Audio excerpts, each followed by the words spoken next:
Welcome to the Sharing the Truth podcast. The speakers for this episode are Austin Grignon, Robert Liebeck, and Donald Sparks. I'm Michael Gardner, and I'll be moderating this discussion. Sharing the Truth is sponsored by the Waterford Riverside Seventh-day Adventist Church in Waterford, Michigan, and our hope is to help provide light where there is darkness by helping point people to the truth about our Savior, Jesus Christ, and His second coming. Today, we're going to be discussing the question, does God exist?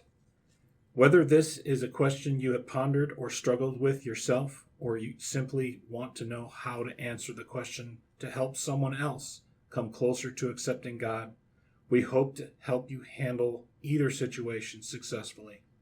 If you happen to have questions or comments for our speakers, please leave your comments on this video and the speakers will do their best to respond. So, Austin, how would you answer that question? Well, there's a lot of different factors that I think about when answering the question, does God exist? It's a philosophical question. It's a fact-based question, but really, it's about my personal experience versus if there's anything that can prove or disprove it.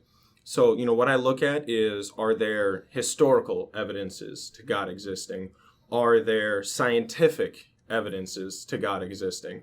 Are there emotional, or maybe what we would call, our soul? Do I feel something with my relationship to God? The first thing that I look at is the historical evidences. It is a near undeniable fact that Jesus of Nazareth lived, he was born in Bethlehem, and he was crucified at least at the hands of the Romans. That is almost an undeniable fact. Yeah. As much as Julius Caesar and as Alexander the Great lived, so did Jesus of Nazareth. So, the only question that left is to remain, is Jesus who he says he was? Well, to do that, there's a lot of looking into what he teaches, and is the idea of a God existing, is that a reality? And that's somewhat more of where the scientific and the emotional side of it comes into. For me personally, on the scientific side, I got to think about, is there anything in life that I can't explain? Well, yeah, there's a lot that I can't explain in life. Let me tell you, I am not the smartest person to ever live, and if I am, we're in trouble. We're in a lot of trouble. So if we were to collect all of the knowledge that every human ever had, and we put it together, so far, we can barely get humans 8 minutes away from our planet. Like, it is nearly impossible, right? And so, what I hope for is that there is somebody smarter than the collective human experience. In all of the knowledge that mankind exists, is it possible that there's something outside of our understanding? And to me, right there, the easiest answer is yes. Well, let me ask you a question. Do you feel that some of those limitations on us as humans is by design? That's a great question. I think that, in my opinion, when God created mankind, and when God created all of the created things in the universe, he didn't give them the power that he has. That's impossible. You can't create something as powerful as you are on a deity level like that. And so, just by nature, when God creates something, it is naturally subservient, subordinate, a lesser powerful individual. Now, when it comes to the limitations that we have here on this earth, I believe that is a lot of our own doing. The fall of man, the Garden of Eden, where our first parents, Adam and Eve, sinned, that limited us in an incredible way.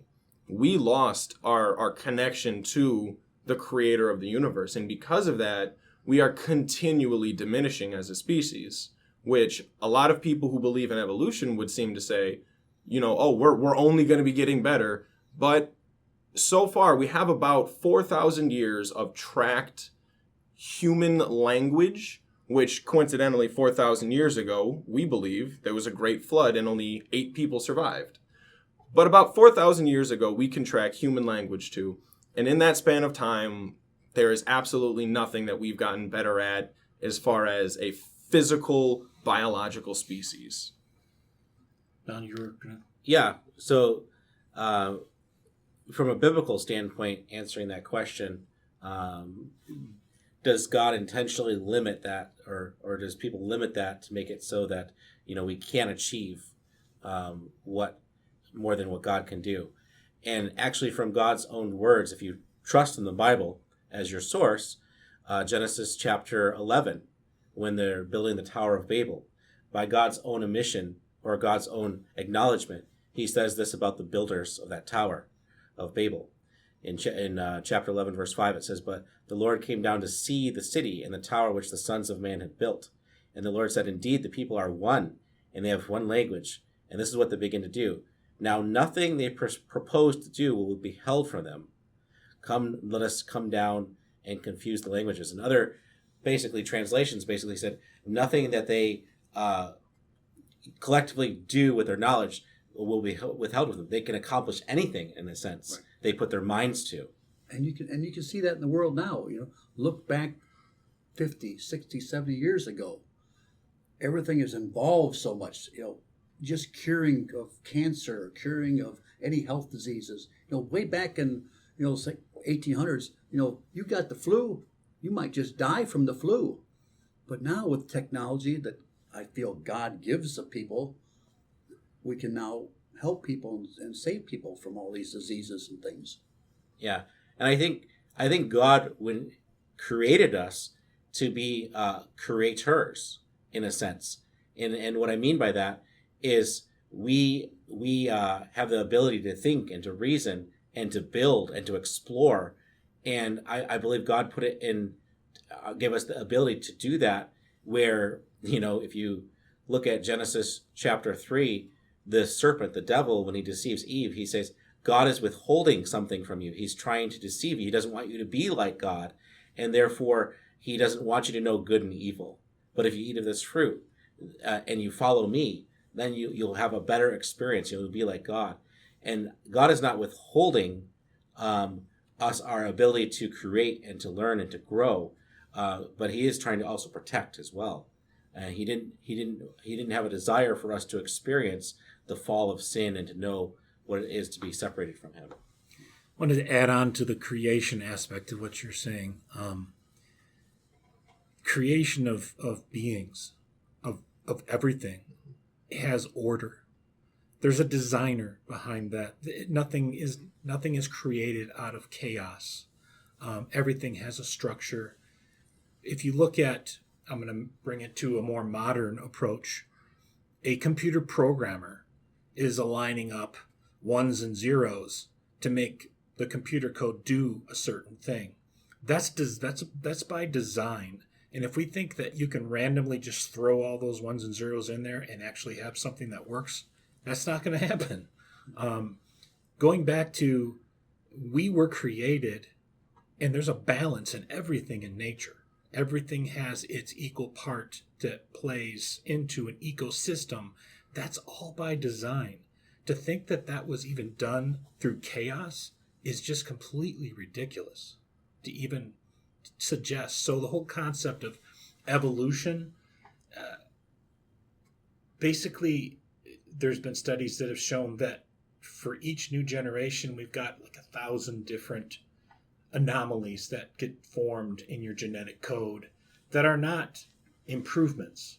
They're degradation. So if we're evolving in the wrong direction. So how do you go from what some people claim are monkeys or whatever to human beings? I just don't see it. Yeah. I'm going to piggyback off what you're saying and what you're saying too, because you were talking about how, mankind has come up with these cures of certain things that they didn't have before. And which kind of contradicts what you're saying of like, we were created perfect in the image of God and we're basically de-evolving. But how can you de-evolve and yet, create cures and things? And the answer is this: we're building off the past of the experience of other people. And so when we collectively work together and we have history and books and things, and we learn from the past, we then can learn how to not to make those same mistakes or to build off other people's experiences. And so that's how you get the cures. But there's before we started our recording, we were talking about how there's geniuses out there in the past who were still building off their foundation. People like Einstein and Tesla and things like that. And people say, man, if they were still living today, they would still be smarter than we are today. And I believe that. We might have more experiences than them now, but that's because we have had generations to build off of their writings and teachings. And so I absolutely believe that God created us perfect from the beginning, and that we've been losing that over time, but we're still building off of the experiences of the past. That's how we can come up with these cures and build off of things.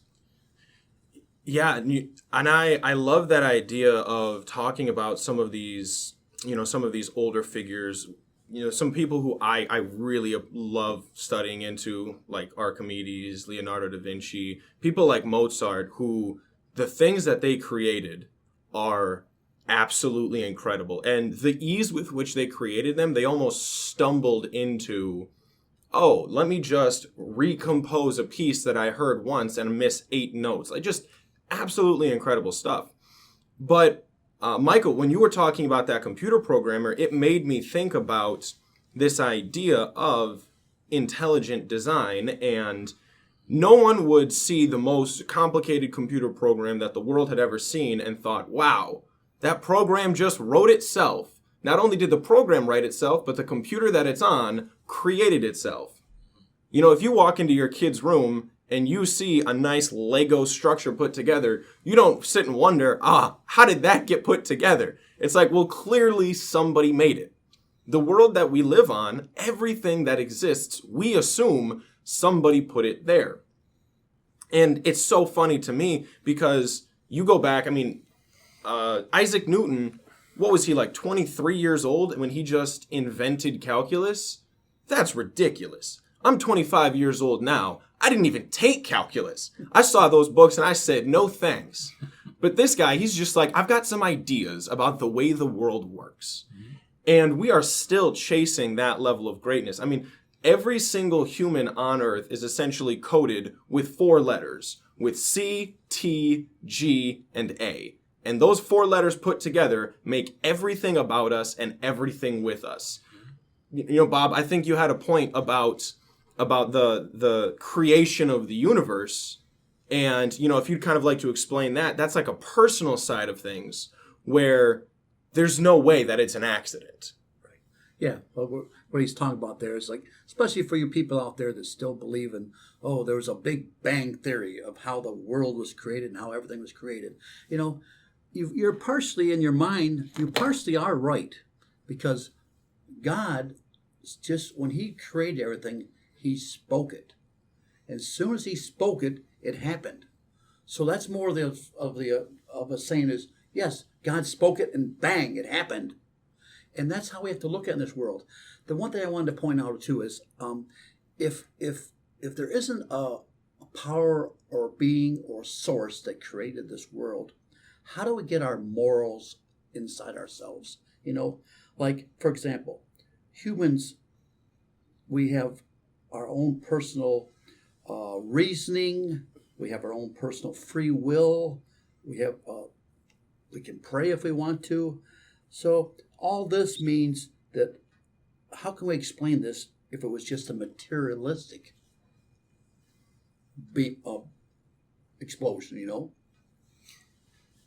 Yeah, I just wanted to add one more thing with regard to the whole creation and design thing.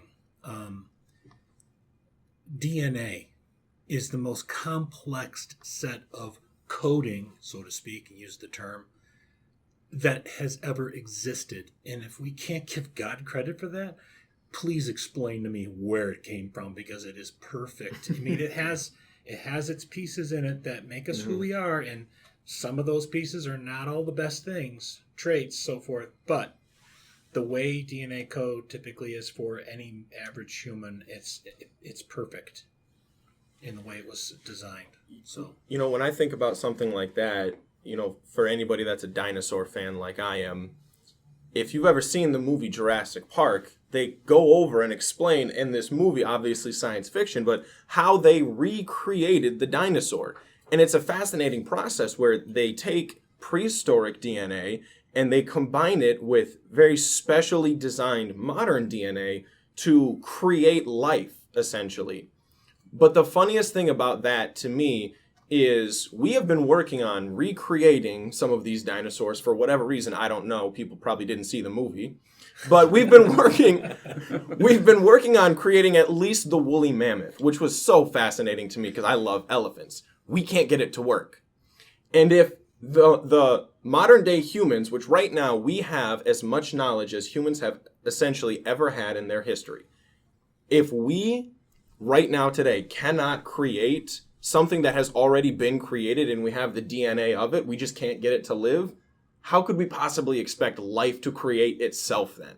Yep. Like, that is so much more vast. Yeah. And the truth is we have different specific species, right? We have categories and umbrella. There's fish, right? There's land animals. There's different cats, but they're, part of the cat family. Mm-hmm. But scientists have been trying to create a mix of species. Hybrids. Mm-hmm. Yes, thank you. And combining them and make like a super creation. And what they always find out is it cannot reproduce. It's always sterile. And it has always some kind of problem, a mutation. It has a short life. There's always an issue. And so what you're trying to do is basically outdo God and say, I'm going to make something better. Yep. And God says, I made you perfect. I made these things perfect. Yep. And so something I wanted to mention, we're talking about, going back, does God exist? I think two of the things we talked about already, a lot of people will base off, Austin brought this out, that either you have a knowledge, or is experience, or it's a biblical, understanding of God.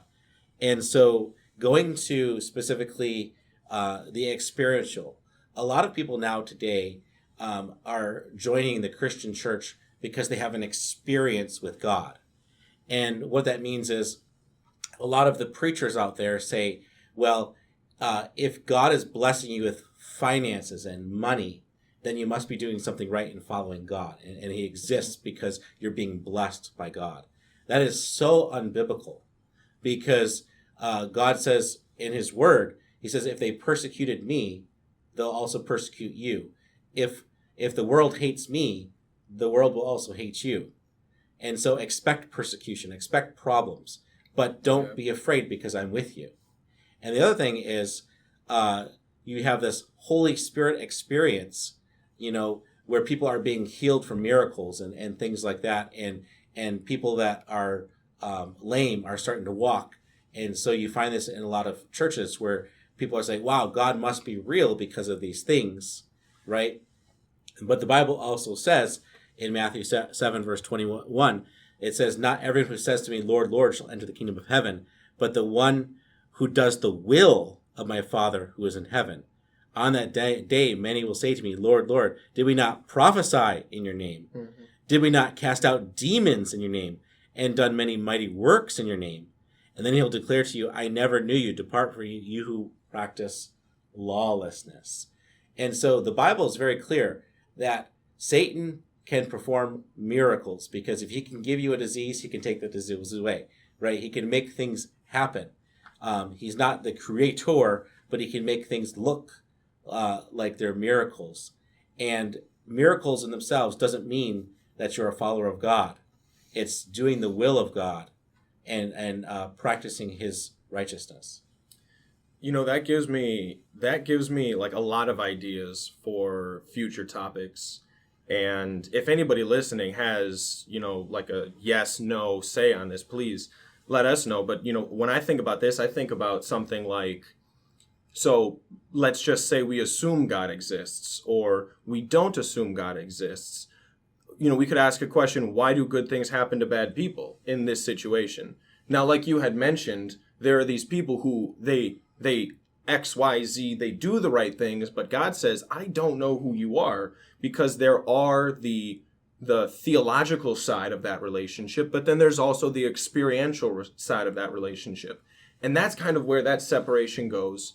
And so really, Donald, it sounds like what you're saying is there needs to be at least the experiential relationship to Christ, that connection there, knowing that he exists. And how does that overlap with the theological side? Another thing is, if God exists, why should we follow him if it almost sounds like he might not be in control of everything? That's a huge debated topic. That's a whole nother topic. Right. Why? Why should I believe in God? If he is real, why should I follow him? And, one of the questions that I have about does God exist, and both Bob and Donald, both you had kind of touched on it just a little bit, but when it comes to the idea of evolution and where we're at now, why does love exist? Why does compassion exist? Why does selflessness exist? Those things in an evolutionary survival of the fittest animal kingdom would be considered mutations, not evolutions, not something more perfect, but those would be considered hindrances on our being. And that right there, the idea that love exists and that we can not only love the children that we have, but we can love our friends and extended family, and we can have compassion for the world in general, to me is the biggest argument in favor that God, in fact, does exist. Yes. The opposite of, so God is saying, I never knew you, right? You practiced lawlessness. So that means a topic in the future, we probably should say, well, what is lawlessness and what is law keeping, right? Because a lot of people will say today the law is done away with, right? And so, but what he's actually saying is, the fruits of the Spirit, love, joy, peace, gentleness, kindness, goodness, self-control. You look at Matthew chapter 5, the Beatitudes, it goes into detail of actually putting those in place. Like if you're angry with your brother, you're sinning, right? Because he's your brother, and therefore we need to have a relationship, and we need to have the character of God. So the biblical side of things, is, do you believe in the Word of God? Can you trust the Word of God? Because that's what it comes down to. And I think many people have claimed personal experiences with God, and that's through sometimes answered prayers, but that transforms your life too, knowing that there is somebody out there that is in control of this world. It's still even hard to imagine people that don't believe there isn't a God, because if there was, it's kind of like if there was nobody in charge, this world would be chaos. There'd be no laws, no. You'd have free will to do whatever you wanted to. You want to run that traffic sign? Oh, there's no signs. I'm going to go right through it. You're going to get hit by somebody else. So there has to be some kind of higher power that started the whole thing to keep us on track and help us be prepared when he returns and everything. Well, I guess I'll sum this up. In what you were saying, there's man's laws and then there's God's laws. God's laws are dealing with more on a moral standing for us, and how we treat each other and how we treat ourselves. How do we extend ourselves to others? Whereas man's laws are meant to keep law and order, so to speak, with how we travel on the road. That robbing a bank is not okay, but that crosses over into God's law, thou shalt not steal. Okay. A lot of man's laws are based on the morals and laws that we learn from the Bible and from God, but there are an awful lot of man's laws that have zero to do with morality or anything God has come up with, and that's where you kind of have to really take a look at drawing the line. Yeah. So I guess with that, we're going to wrap this one up. So in closing, we hope that today's discussion has helped you answer the question, does God exist? We do hope that you have found this discussion to be enlightening and informative. If you have questions or comments, please leave a comment on this video, and we will do our best to address it. If you have ideas for future topics, please feel free to contact us using the link in the description of this video. Thank you for listening, and we look forward to bringing you our next discussion.